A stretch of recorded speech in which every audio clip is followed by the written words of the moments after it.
I was 21 years old when this happened. My girlfriend and I were staying at my family's vacation mobile home deep in the woods. A snowstorm had rolled in earlier that evening, covering everything in thick white silence. We were surrounded by forest in every direction, and the only thing separating us from the outside world was a thin wooden door with a broken lock.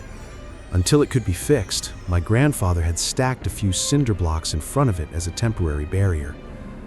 We were sitting on the couch near the heater, wrapped in blankets, watching late-night television.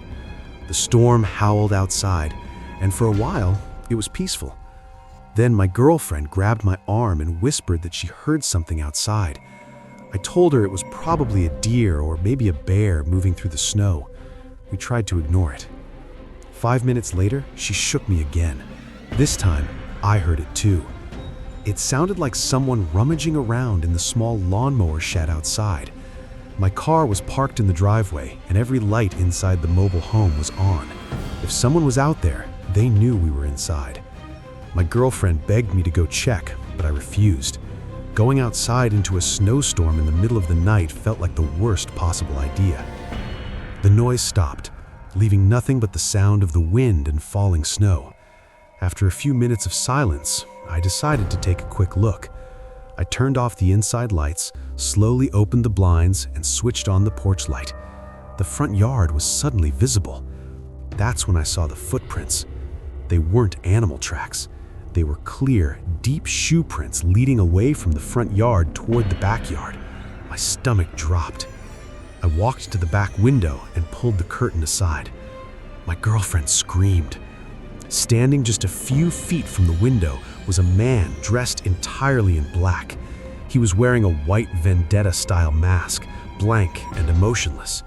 Even without any lights in the backyard, we could see him clearly, facing the window, completely still, as if he knew exactly where we were standing.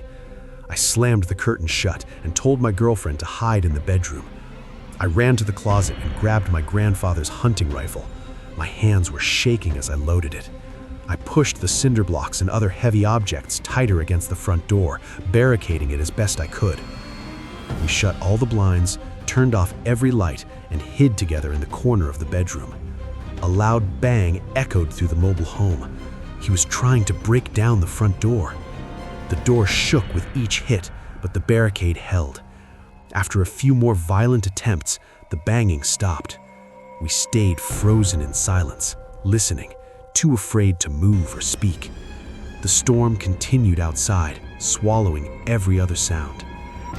I stayed awake all night, sitting on the floor with the rifle in my hands, watching the bedroom door.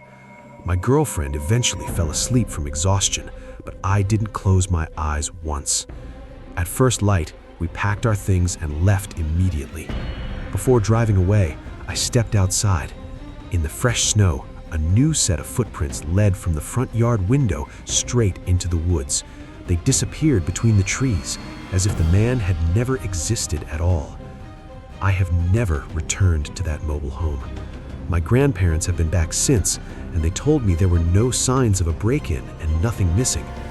That almost makes it worse, because whoever that masked man was, he didn't come to steal anything. He came because he knew we were there.